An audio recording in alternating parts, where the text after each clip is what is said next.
Good afternoon. I'm Rosemary Alleyne. Welcome to our panel discussion, From Independence to Republic. We're so glad to have you. I'm sure we'll have a very interesting, interactive talk this afternoon about things that are important to us here at the home of independence. And my panel this afternoon, I have Dr. Dawn Marie Armstrong. She is a sports exercise psychologist. She is the candidate for St. Michael North, and she's also a former athlete. Welcome, Dr. Dawn Marie. Next to her is Robert Bobby Morris, a face well known to most of us. He is a political historian, a former member of Parliament for Christchurch East Central. He's also a trade unionist, and he was at one time an international observer for the Commonwealth in the elections in Pakistan and Southern Africa. And I'm sure I could say so much more about our friend we call Bobby. Welcome, Mr. Morris. Thank you very much. Happy to be here. And next to him, I have a handsome young man, Corey Greenidge. He's an attorney at law. He's a candidate for Christchurch South, and he practices corporate international law. He also taught constitutional law at the University of the West Indies Cave Hill campus, and it's always good to see young people like Dr. Dawn Marie and Mr. Greenidge here at the home where independence was birthed and started. Welcome. Thank you. So now we can get into our discussion. I really want to start with Bobby Morris, to put everything in context for our generation and for the younger generation, this whole concept of independence, how it started, who were the major players, and why it should be so important to us as a landmark to always celebrate Barbados's independence. Thank you very much, Rose. I think I would put it in the context of decolonization. And quite frankly, when we were talking about moving from independence to republican status, we were talking about constitutional decolonization. But we need to understand that there is a much wider view that must be taken about decolonization, because if you just move your constitution, but you still keep the same morals, the same behaviors, and so on, if you are not freeing yourself culturally, because there has to be cultural decolonization. And of course, Urbar understood that. So even as he went to independence, he set up something like crop over and Carifta, etc., because he understood that we had to move from the English culture of entertainment and so on to the Barbadian culture. So we can carry that through a whole range of things. So we're talking about decolonization, and decolonization of the mind. So that looking at constitutional decolonization, it meant that we have to go back to the time when we started to become the whole process, then we started the process of independence. We had to start with things like giving the vote to people who were black or colored. And that goes back to the 19th century. So that is the start of that. That your origin, in terms of racial origin, should not be a determinant of whether you should vote or not. And that was, of course, a man like Samuel Jackson Presley was the first person, the first colored person. Secondo Ruiz was the kind of person who got into the lead. The next thing was making sure that the vote was not held for men alone, because that was a very dominant thing. You had to make sure that the women got the women franchise. So you started that kind of decolonization coming through, and then you had to look at the assembly. How would the assembly be structured? So remember, we came up in the British system. We had borrowed the British system, and for years we had what is known as Crown Colony government, the Crown control. Basically, we sent the governor down here, but the whole control was external. So we had now to transfer that system to where we are responsible for our own. And that comes into the time of Duncan O'Neill, Henry Walter Reese, we are talking about Grant Adams, right away down the line. And then, of course, I'm truncating to some extent because of the time, but when Barr came, he said, look, we want to go another step forward. That is something called independence. But remember, in 1652, there was a treaty signed in Austin on the 17th of January of that year, which said that we were independent. A treaty was signed in Oyster Bay, and it was never reversed. And actually, that is including the first chapter of the Constitution of Barbados. And Barr put it there so that people can understand that we did have that a long time ago, but then we lost that because we did not embrace it. So it meant that now Barr had to go further than constitutional decolonization. Of course, he went up to England and he started the process where we would delink from the British government. This was the major step. But where he had to stop, basically, was at the stage where he did not get support from other political parties in terms of making the total break into Republican status. And therefore he had to satisfy himself with independence. Because believe me, the two parties that were definitely opposed to it would have been the Barbados Labour Party, and at that time there was a party of some white people in Barbados, a fairly strong, what they would call conservative party. Those were the two very important groups, etc., that did not give the support that was necessary. And Barr was able to secure independence because a few white men in the Senate backed him. But there was no support from the other political parties to go independence, far as to go to the next stage of the republic. So I will say very briefly that now the constitutional changes that are coming about, and it seems to me that the Prime Minister is saying, if I'm reading it correctly, in terms of the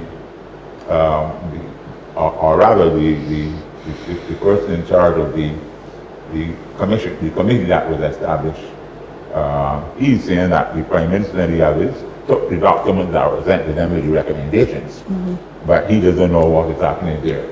And he's sort of complaining in terms of Mr. Blackman. He's sort of complaining in terms of, look, I sent these proposals in, and I've not heard further from that. So it seems to me now that government is looking at those proposals perhaps to cherry pick what they want and then to introduce. And it's easy for them because they have total control. So unless there's some kind of group like ours that might challenge them, whatever they want to put in that constitution will become the constitution for tomorrow. But I stop at that point, because as I said, what we're talking about is decolonization, and it means that you want to move as far as possible away from where you were in the status of being a colonial.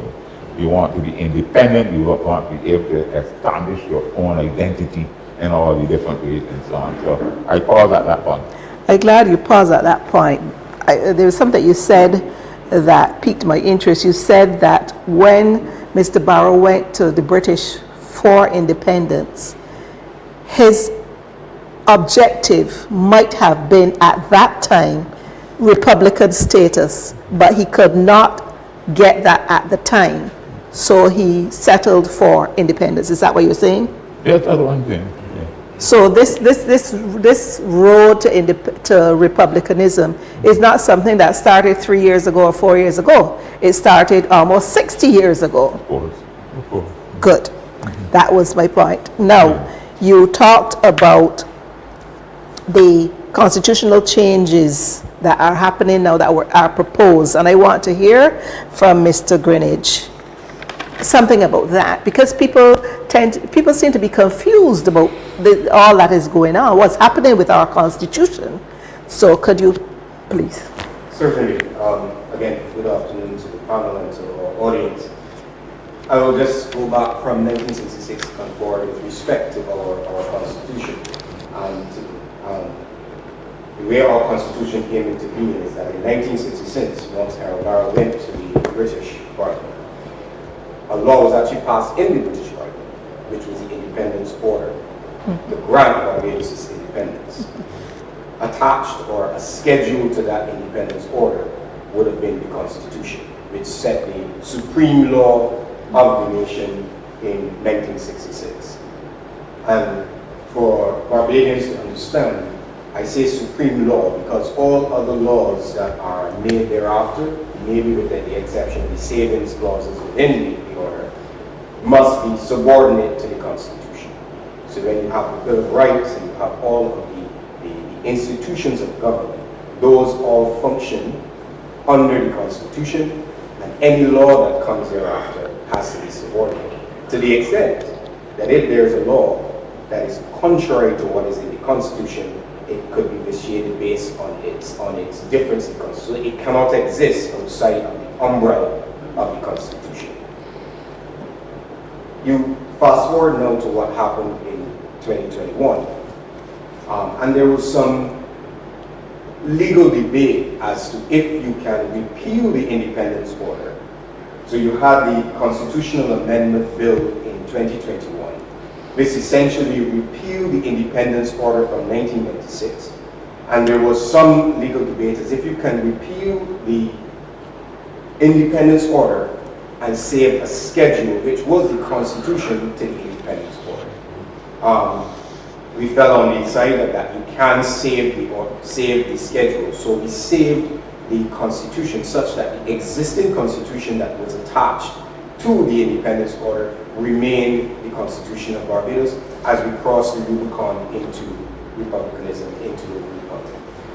What the Constitutional Amendment Bill at the time then removed, as you would understand, the Queen as the head of state and replaced the head of state then with our local, at the time, well, the president at the time. So no longer, we would grow up in school, all of us would know that the Governor General was the head of state, and the Governor General represented the Queen or the monarch of England, the King, would represent that would be the head of state in Barbados. But the Constitutional Amendment removed that head of state, that connection to England, and then we installed our president, who is now the head of state. As we move forward through republicanism, there's a lot of discussion in the public forum as to if one, does the Constitution, do we have a Constitution? Simple question, do we have a Constitution? And the simple answer is yes, there is a Constitution. What I think fuels the debate now is whether the construct, the legal and the governance constructs that are within the Constitution as it exists now, if those are still relevant for republicanism, or do they still reflect the post-republicanism era? Do they still reflect the colonial age, as it were? So when you hear a lot of discussion, we need a republican constitution. The context of that is not just changing a document. What you're really asking is if the construct or the framework of our existing constitution is able to support what we're trying to achieve now as a republic. Do we retain the exact structures? Do we retain the Westminster system of governance?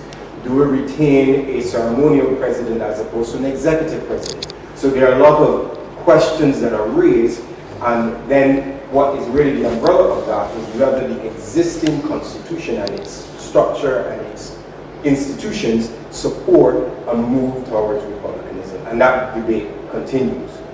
What is happening now, and I'll end here, is that we're seeing what in effect is a bit of a piecemeal approach to changes to the Constitution. For example, the bill that was passed in the House last week, which now removed the Speaker of the House from being an elected member of Parliament to being appointed then, is a fundamental change. But these are changes that are happening piecemeal. And some of the schools of thought is we need a full reform, not just at the parliamentary level, but also at the constitutional level. So that kind of brings us into the area which we are in right now. Thank you very much, and I let Dr. Armstrong speak to this whole issue. And I ask you this as probably one of the younger people in the group, and before, as I was preparing to do this panel discussion, I was talking to some young people, And I was asking them, what does independence mean to you? Yeah. And they could not articulate it. They couldn't tell me. It meant nothing to them. Yeah. So as a young person and listening to Mr. Morris and your colleague, Mr. Greenidge, what do you think about that? That sense of, this is not important. Aloofness. I'd say that, honestly, a lot of the constitutional jargon and political jargon sometimes goes over the heads of the younger generation. And I think, being what persons would call a millennial, a lot of what we know now was heavily taught in schools. So I learned a lot of my knowledge about independence from general studies in primary school, which kind of developed into social studies in secondary school. And it was often mandated that we understood, this historical development of our country. When we considered history then at the CSEC level and Caribbean studies at CAPE, there was this continuum and just this level of, development, structural development in terms of my learning. But I do feel as if somehow I feel we've lost a connection. This is with the government and that education. And when I was much younger, you used to have programs. At a time like this, you would see, Arrow Barrow being featured throughout the course of November.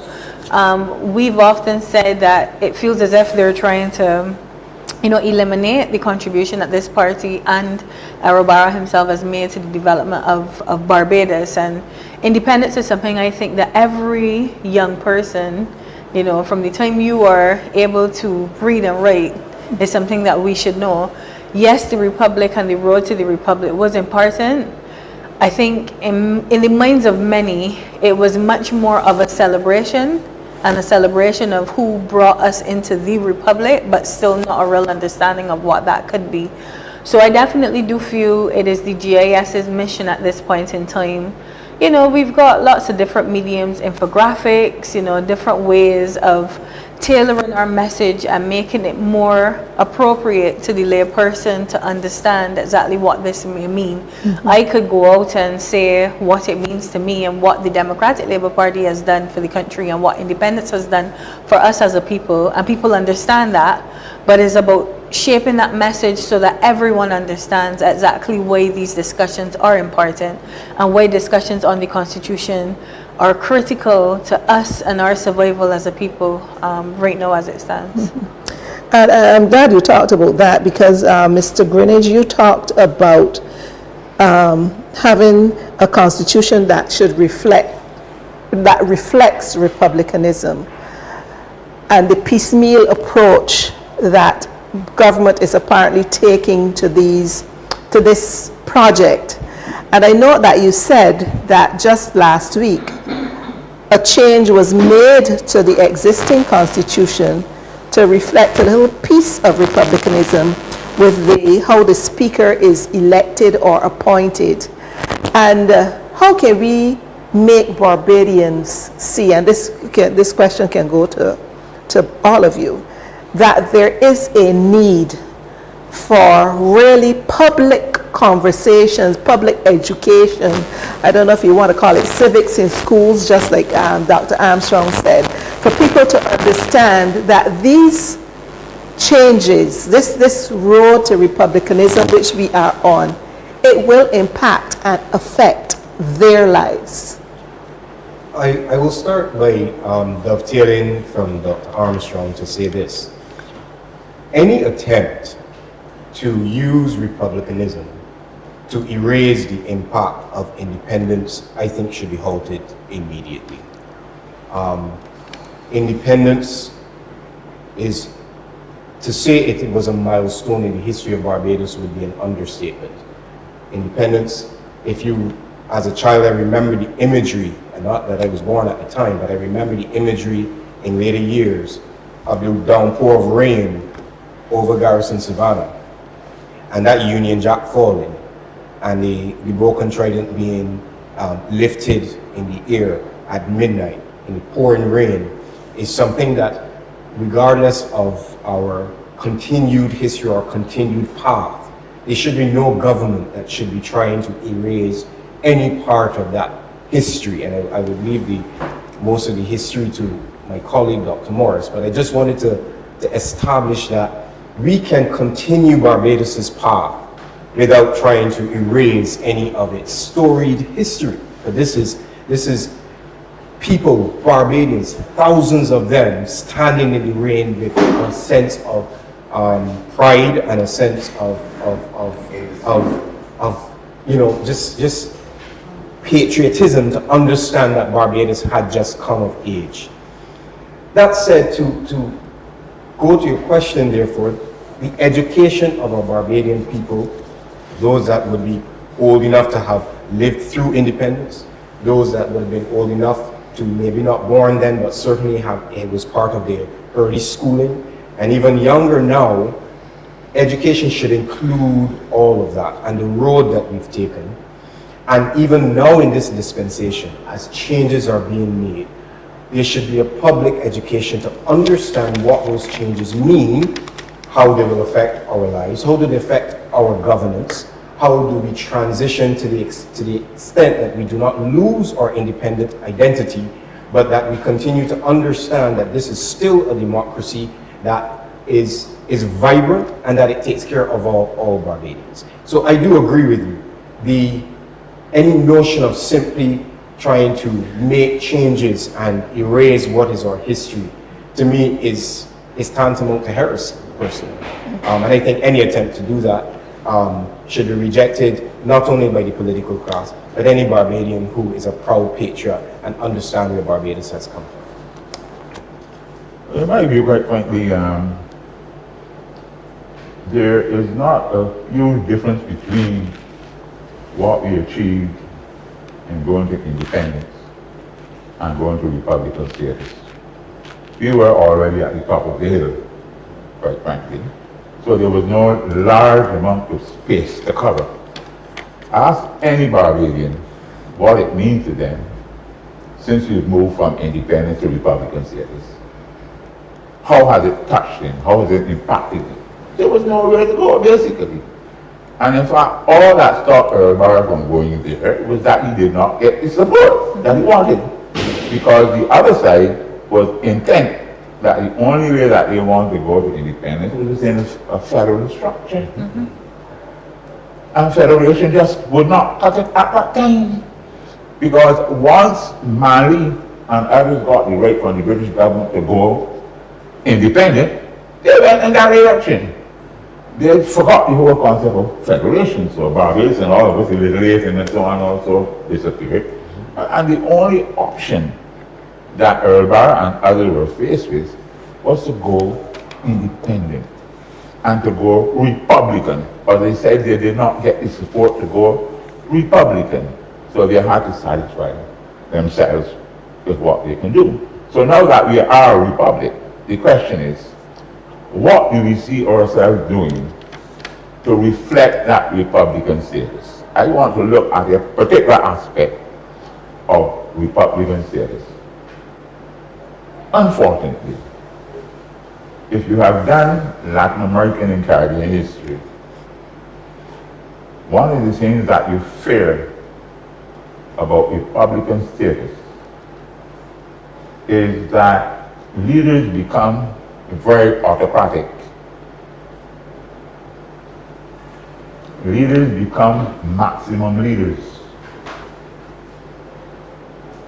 Leaders move away from things that what I call democratic socialism, and they go into really a kind of conservative mode.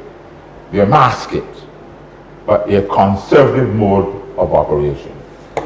And I'm quite afraid that that is the historical path that we are moving on in Barbados right now. I am seeing a reversal of the socialist structure. And they're starting now, as we speak, they're talking about transport. When you privatize transport, transport is one of the major economic structures in our country. It really is the basis of work. People get into work. And therefore, turning the wheels of government. And when you put that in the hands of businessmen, when you start selling the buses, I'm not afraid to say, it started with certain people who came from the Indian continent here. And from way back, they started getting licenses and so on. And might start with what is called minibus, etc. But now, you have the opportunity. Now, understand that transport is very important in your entire economy, because most of your people have to get to work through that transport. So once you understand that once you give that over from the government and you privatize transport, then you are doing a number of things in the economy. You're going sometimes to send it the whole cost of living. You're going to send it, and one of the things we do is make it very hard for the people who are working in that transport system to get a good wage, a good salary, etc. So it's going to be impacting people in a significant way, and they will then concentrate too on the routes that they find beneficial. If they find that routes are not beneficial, they will close them down. We have been there before. We had all kinds of minibuses, and then when I was a boy, you had the Rockland bus and the Elite bus company, etc. We had those. So we moved from that, and we moved into a public transport system run by the government. And if we move out of that now and we privatize it completely, we can expect the same problem that we had before. So I think one of the things we have to look at now is the impact of Republican states, what's going to go here now, and what is the role of government in making sure that they can manage the system that the majority of people are still to benefit. Because right now, quite frankly, there might be a push to the private sector to do almost everything. That can easily happen. That the private sector is given control of several aspects of the economy. It can happen gradually. If you're not watching, all of a sudden it will slip away. And you'll find that you're back to the pre-independence period, where you had that same problem of a small group of people because of their wealth. The further problem is that the small group of people who might be controlling might not only be Barbados, but there might be external actors, because capital moves, and people who have more capital than other capital can move and take over. So I think that is something that we have to watch. The other thing I want to speak about is the question of leadership. I have found that in the development of Caribbean and Latin America, from a historical position, when we move to the Republican status, sometimes the democracy that we treasure so much changes. And what you get is the maximum leader. It's happened seriously in Latin America. And I thought I was seeing signals of the maximum leader, say I call some names, Mr. Gonzalez, quite frankly. And I think I'm seeing some signals of the maximum leader in Barbados too. I think I'm seeing those signals. And it's concerning to me, quite frankly, and I think this party has to speak on these issues. I think it has not to be afraid to say, well, this is not what we want. We don't want one person being the exemplar of what Barbados is. One person seeming to have that power to be able to determine the future. It should not be so at all. And the party system, I think that we have reached the stage, quite frankly, that we have to be very careful, because we never want to end up as a one-party situation.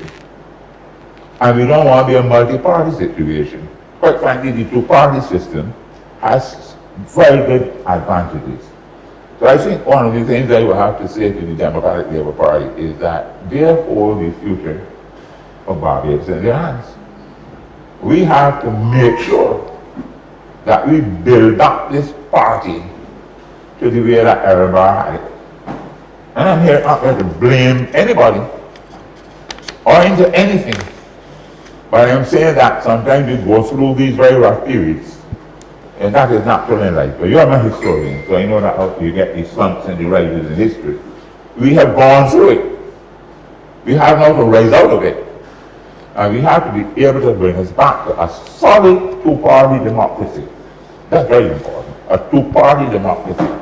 But right now, I think that we have to strategize within our party how we get back to the position that we were at, and to examine why we went where we are, and to move over that. Not looking back and regretting that sort of thing, because that's history. History, I've learned, is that you don't deal with the past as though it's something that you have to be sad about. You recognize it.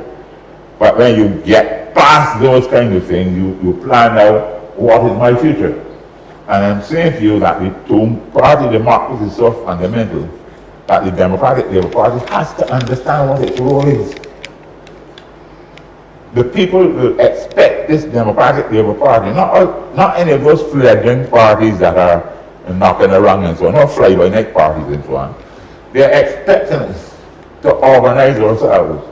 And I'm saying to you that from my perspective, I'm happy that the gentleman who is leading us is doing the work that he has to do.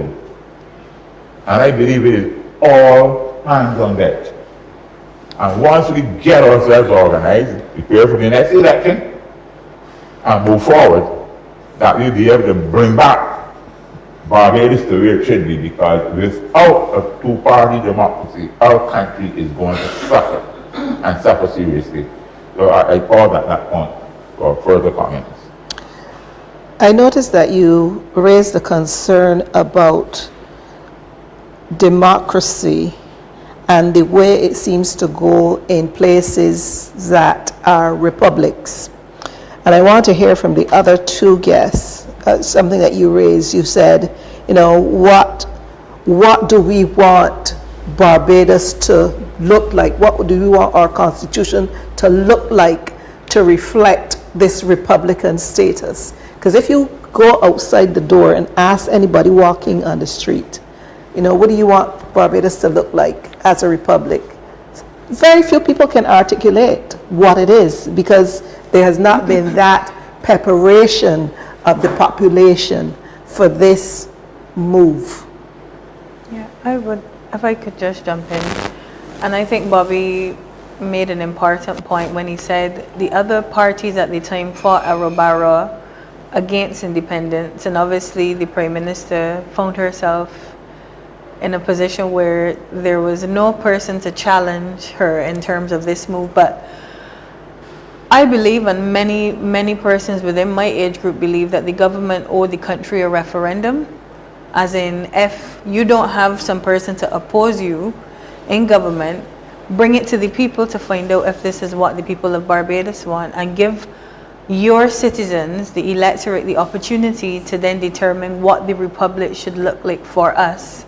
So I definitely do feel to thrust upon the general populace now, what do you want the republic to look like? Is as if you have eaten, digested, and are regurgitating it back out, you know, to tell people, okay, well, it's gone down now, it hasn't gone down very well, so let's make the most of what we could. And for me, presently, I don't think a lot of people at least felt as if they had the opportunity to say whether or not it was something that we wanted.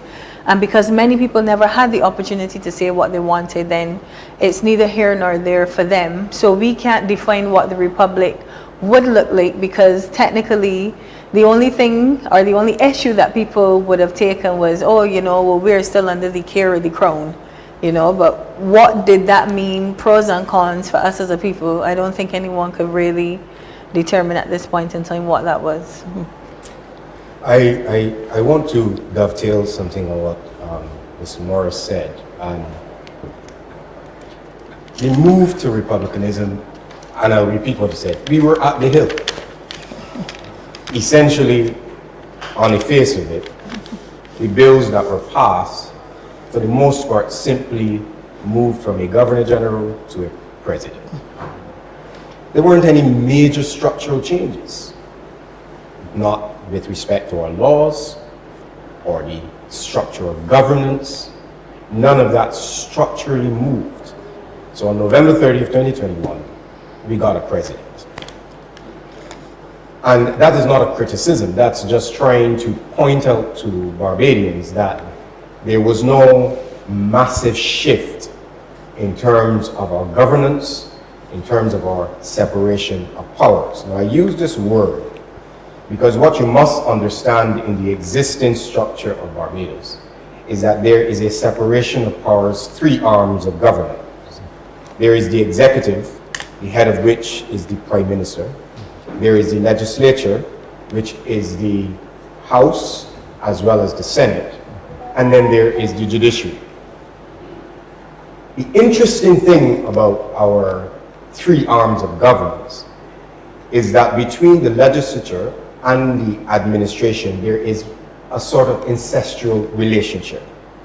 That is to say that the Prime Minister, who is a sitting member of Parliament, she selects her cabinet from among the other members of Parliament. So your cabinet, which is your administration, is wholly made up of members of the legislature. So in truth and in fact, unlike the United States system, the cabinet and the legislature are one. So there is this relationship. What that practically means is that whatever the administration, the cabinet, the ones that are in charge of the ministries and in charge of the day-to-day governance of the country, whatever policies they want to institute through legislation will come to pass because they are part of the legislature and they will have the majority within the parliament. And that has been our system. Barbados has one of the, if not the most, the oldest parliamentary system within Western democracies, and that has been our system, and it has worked. But I will echo what Mr. Morris has said. It has worked because of two key reasons. One, there has always been a strong balance within the democracy, in that there was always a government, but there is always a strong opposition or a party waiting in government, of government in waiting, I beg your pardon, that often act as the check and the balance. They often act as the medium by which there was accountability. What has happened within our last 7 years, due to the electoral results of 2018, is that you've had a very one-sided government. So you had the two-party system under pressure, and then finally now, you have the exercise of power being something that we have rarely seen in Barbadian history, and I invite Mr. Morris to comment on this. And by that I mean is that you have a government and in a Prime Minister directly whose exercise of power, I will go as far as to say, test the envelope of our democratic system. I'll give you an example. In 2022, when the result again of the election was 30-0 to the Barbados Labour Party, there was a debate as to the constitution of the Senate. And the Prime Minister proposed to put a member, to appoint a citizen to the Senate that was below the constitutional age at the time. And in so doing, it was her prerogative to conceptualize that. No problem there. However, in order to do that, the Prime Minister would have had to make a constitutional change at that time. But a constitutional change requires 2/3 majority in the House and 2/3 majority in the Senate. So you had this conundrum within the Constitution where the Senate had not been constituted, but yet the Prime Minister wanted to put a man in the Senate. So there was this testing of the prime ministerial powers beyond what the Constitution required. So I want to make sure I connect what Ms. Morris is saying with what is happening. Within now this type of Republican system, we are seeing that the exercise of prime ministerial powers are being tested. And that matter went to the court, which, remember what I said, is the third arm of government, for the court to say whether that can happen or not. In addition to what was happening at the time, you had a prime minister that, even though the Constitution provided for the opposition leader to appoint 2 senators, and the Constitution was very clear that if no such office existed, meaning if there was no opposition leader, it deferred the power to appoint those 2 senators to the president.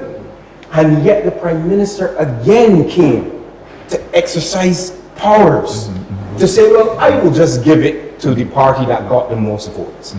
But it was not hers to give, Mr. Morris. So I'm saying to kind of crystallize what Mr. Morris is saying, it's not hyperbole. You have within this system where traditionally the powers that are given to the Prime Minister are being pushed beyond the envelope. Let's see how much, like, if those of you who are parents, when children get 2 and they get 3, they start to test you to see what you can do, what they can do. You say, don't do this, and they test you. Don't touch that, and they test you. That is what's happening in our system at this point in time, where prime ministerial powers are being tested to see if the other arms of government are going to respond, or if the opposition is going to respond in order to curtail or to bring accountability to those powers. So when we ask the question of Barbadians, what do you want your republic state to look like? One of the questions we have to ask is, how do you want governmental powers to be exercised in this country? What are the institutions that you want to make sure stand strong, such that the people are still represented and that the interests of all the people, rich, the poor, the haves, the have-nots, all people are represented? Do you want to see a Republican system that still has accountability where there's a strong opposition? Do you want to see a Republican system where maybe we do an absolute separation of the administration and the legislature? Do we want to see a Republican system which maybe we take away the power to appoint a Senate and maybe have an elected Senate, like is in the United States? So these are all questions that I think public discourse can be had, and maybe, as Dr. Armstrong pointed out, have the public weigh in, rather within public forums, or maybe even to the point of a referendum. But to have this system now, where a prime minister and her cabinet are cherry picking what the very commission has instituted, because the chairman of the commission has come out and said, this issue of the speaker, that was the minority opinion. We didn't put this forward as a majority. And while it is within the prime minister's prerogative, you have appointed a commission, and I assume that that commission was appointed because of their credentials, and you trust their credentials.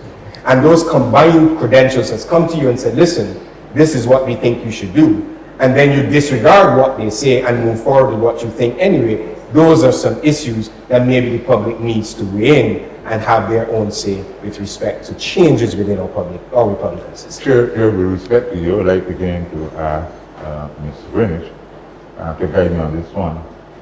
I am of the distinct impression that just as the cabinet and the legislature work together, that the prime minister has control over the judiciary. She's electing the chief justice, and she selects the judges. And it seems to me that that gives the prime minister, and they're not making an individual thing, but once that system exists, it means that the prime minister, whoever that prime minister, has overarching power. Overarching power. And it is even worse then where you have a system where the political situation is as they're in Barbados, where one party is not able to give the kind of support for an alternative system, where the Democratic Labour Party is no longer able to support that group of people that it had built up a membership, and not only a membership, but an attachment, supporters, and so on, so that the party in power, because of its authoritative approach to business, can control everything. And therefore, that is no longer democracy as we understand it. We have to be very clear about that. And that is why I say that sometimes when I look at the situation, I remember when I was in Caribbean history class with late Charles Watson, myself, and Francis Short. We did those courses together. Latin American Caribbean history. And we were looking at Latin American leadership. And we had decided a and I've been taught and understood that the Latin American leader was becoming what we call a caudillo, a big chief, a jefe chief. And he controlled everything around him. It is like the Maduro type or the Chavez type and so on. And I have always felt that I was in a reflection in the Caribbean, and I speak my mind on these things. I'm saying a reflection in the Caribbean and Ralph Gonzalez's behavior. And what we can see is that a powerful electorate can bring that in. That is why you still have to have your trust in democracy.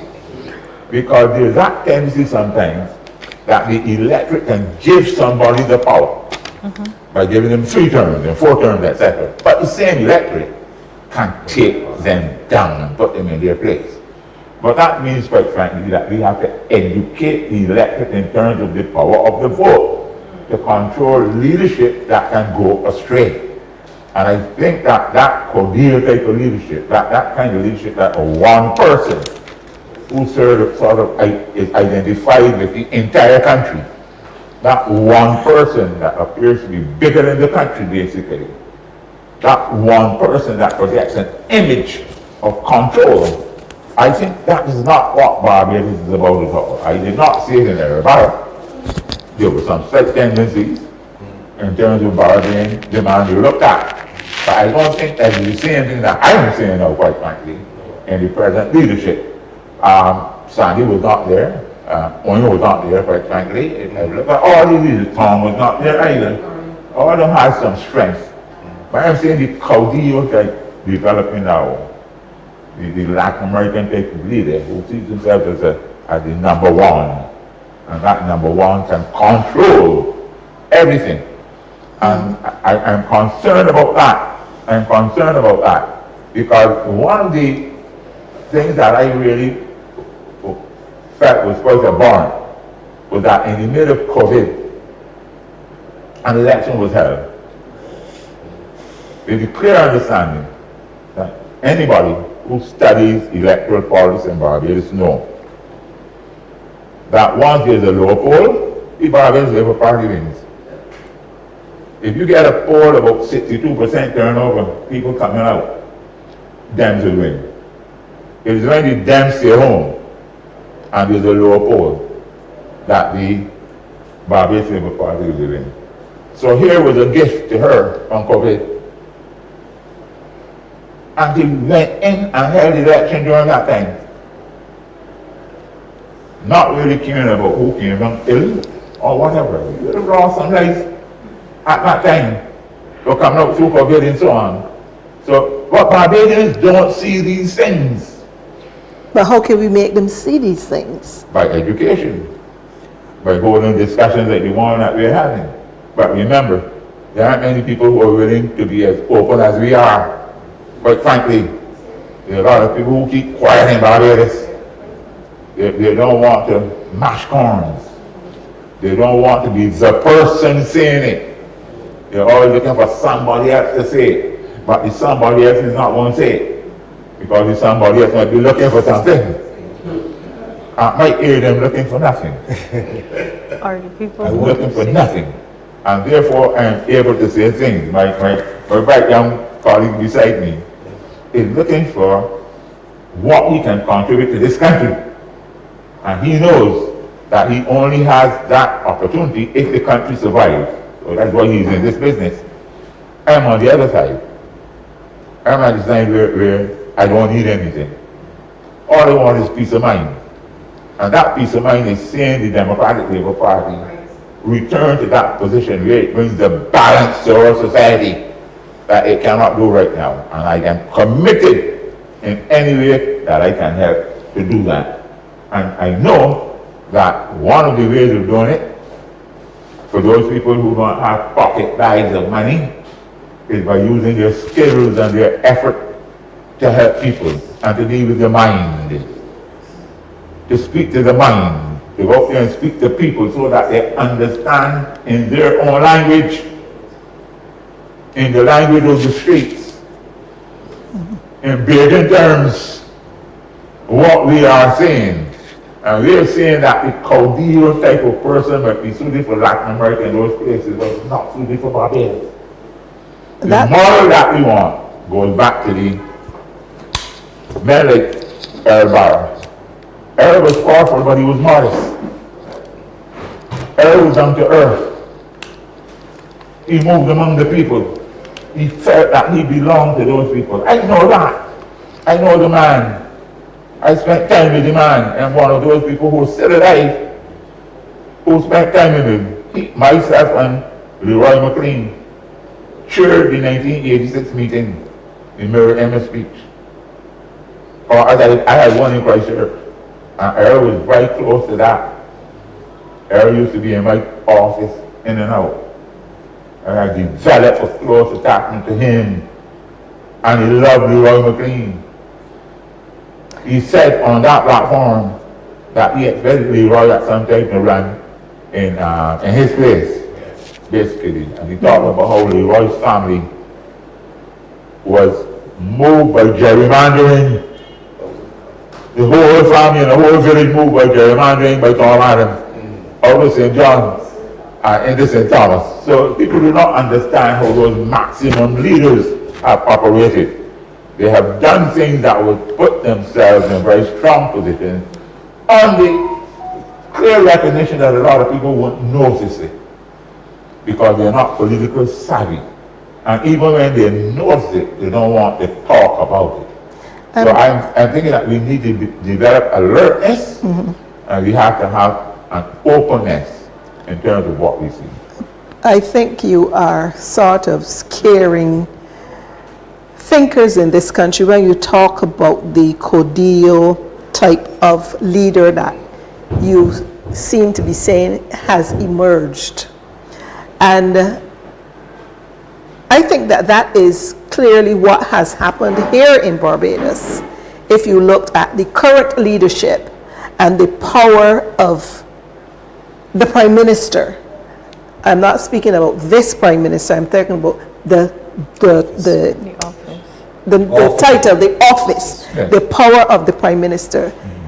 How can we, going on the road to Republican status, limit the power of the Prime Minister? Because I have a friend who's been saying to me for years, the Prime Minister, a Prime Minister is like a god. That is what he says to me. How can we? Is it something that they have looked at in this Constitutional Review Commission? Don, who wants to take that? I will take it first just to respond to a question to a question from Mr. Morris with respect to the appointment of the judiciary.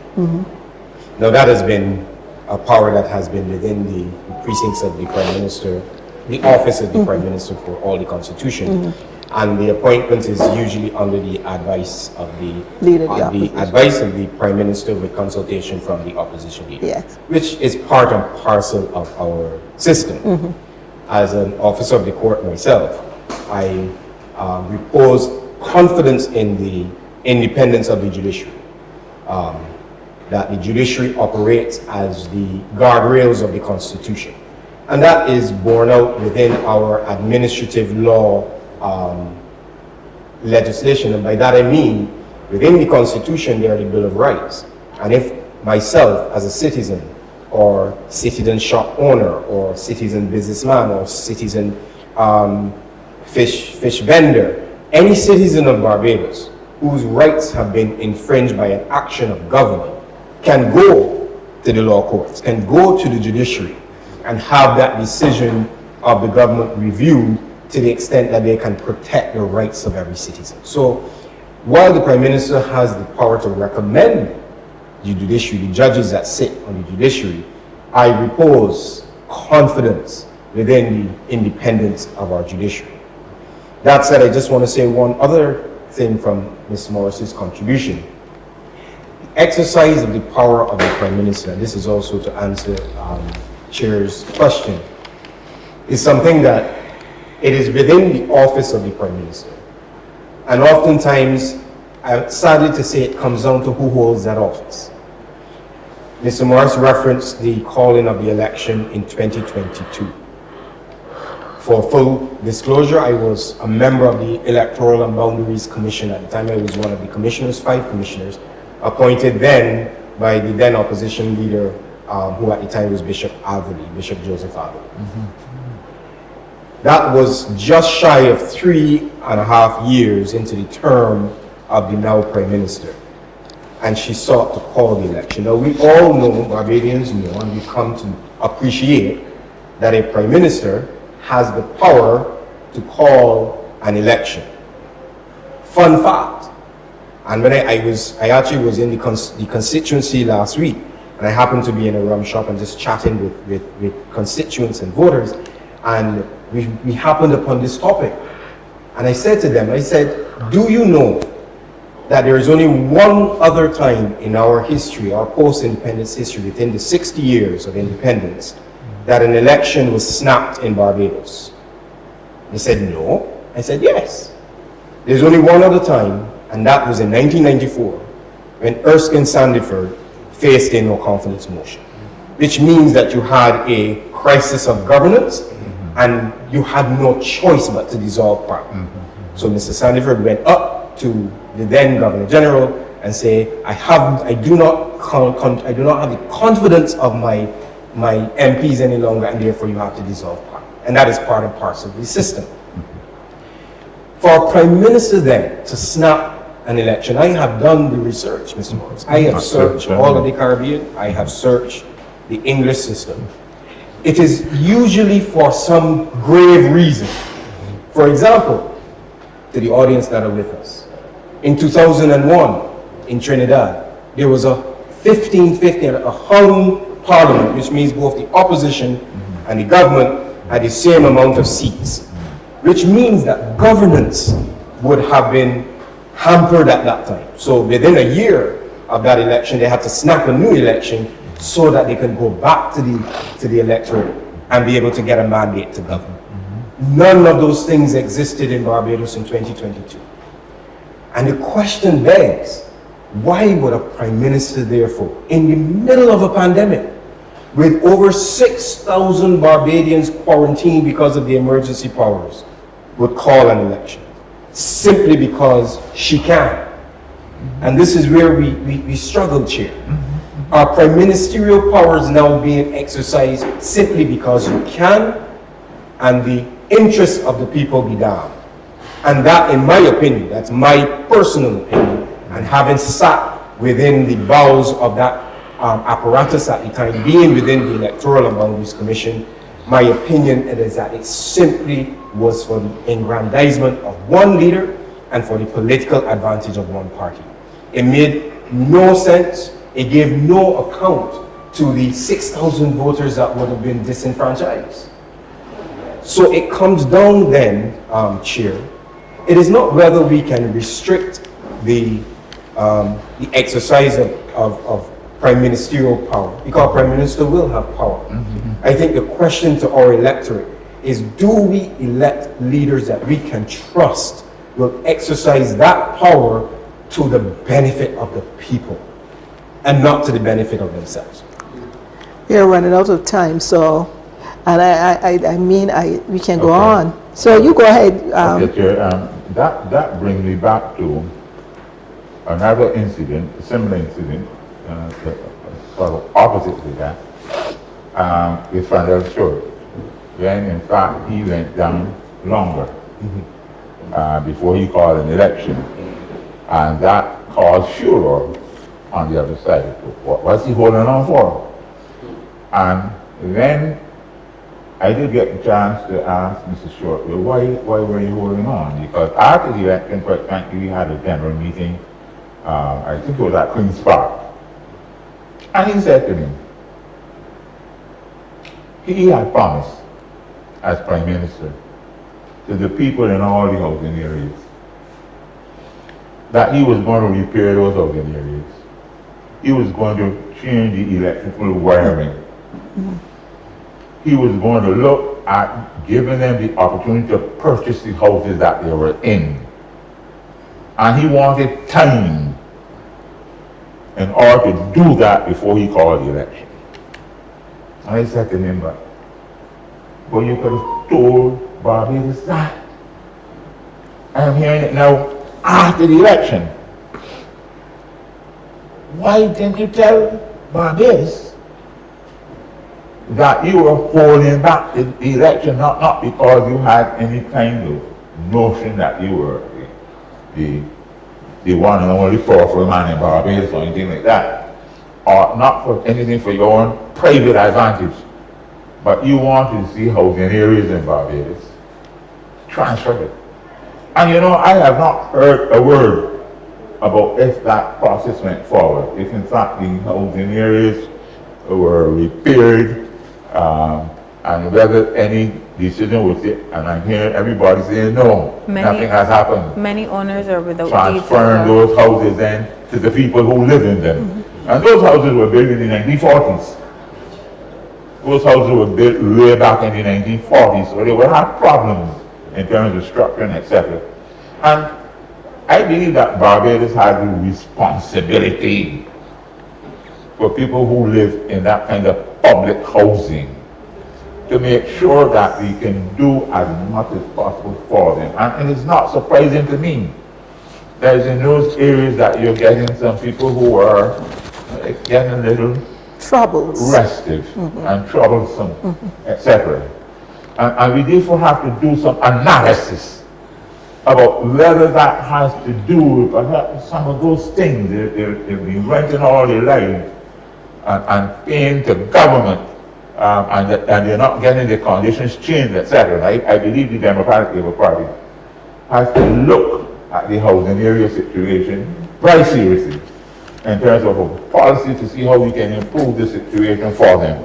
I think it will fall to us, quite frankly, to come up with new opportunities for people in those areas, even if we have to move them out. If they become infested and they become dangerous spots, etc., you might have to decide on a policy of that kind of housing, and take people and put them in different places and so on, relocate them and so on, because I do not like the notion that the point has a reputation, this as a place has a reputation and so on, and you think it is coming basically from where they're living, because I believe they are human beings like all of us, and that we, all of us, are the circumstances of where we live, or opportunities to move from where we were, because most of us started poor, and that's a fact. Most of us started like the people in the plain, but we are not still there, and our children and grandchildren will not be there because we are propelling them by the steam that we got sometimes from free secondary education, etc. Not something that we did on our own either, because of that gift that everybody gave us, free secondary education. So I believe that one of the things that the Democratic Party has to do is to own areas that you find, own them, and make the changes that are necessary in order to take people out of that continuing situation that comes with reputational damage to them from just being living there.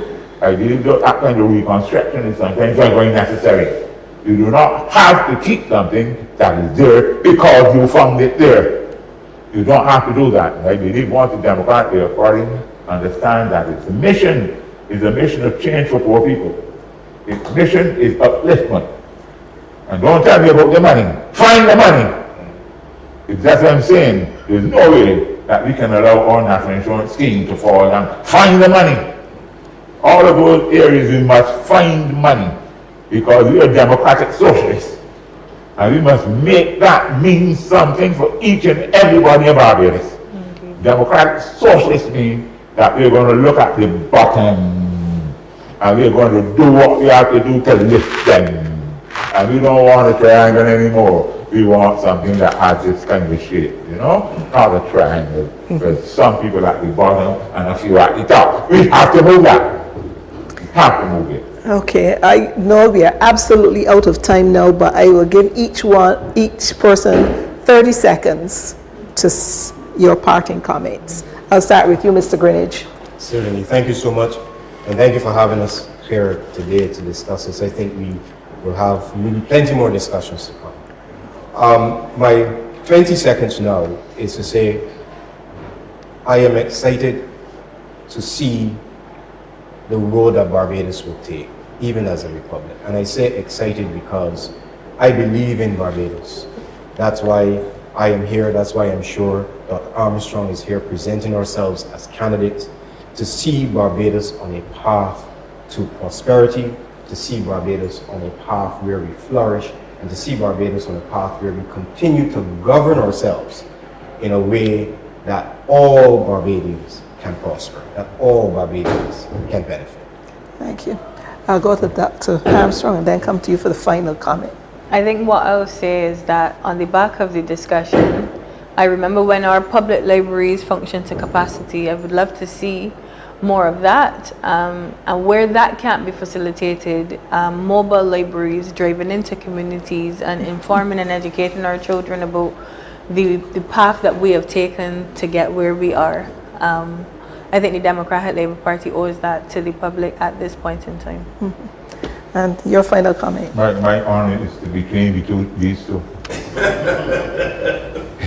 Yeah, but at my age, it is good to sit around young people and to hear them, because this is the future. This is the future, and I hope that the Democratic Labour Party will embrace the future. I hope that they will put a lot of confidence in the young people. I am hearing wisdom coming from the children, to tell the truth, and experience, although they're young. So we have to put that kind of trust in our people, and I hope that we give our young people the opportunity, as much as possible, to have occasions for them to come together and discuss things. That must be a very fundamental thing in terms of how we run our party at branch level, whatever. Bring these people together very, very often so that they can talk. Make sure that they help each other. Don't stay in your constituency, but go out and work with somebody else. I have learned myself from listening to the two. So I thank you. Certainly. And I thank you all also for allowing me to be here. Thank you, my friend. Well, that brings the end of our discussion, and thank you so much for watching and listening. We are here very excited. This is our independence anniversary, so go out and enjoy and remember the builders of Barbados. Good afternoon. Hear me now. If I could talk today, I got something to say. Why? Raise your flag, but open your eyes. Yeah. If I, Harold Barrow, had to speak today, what I see would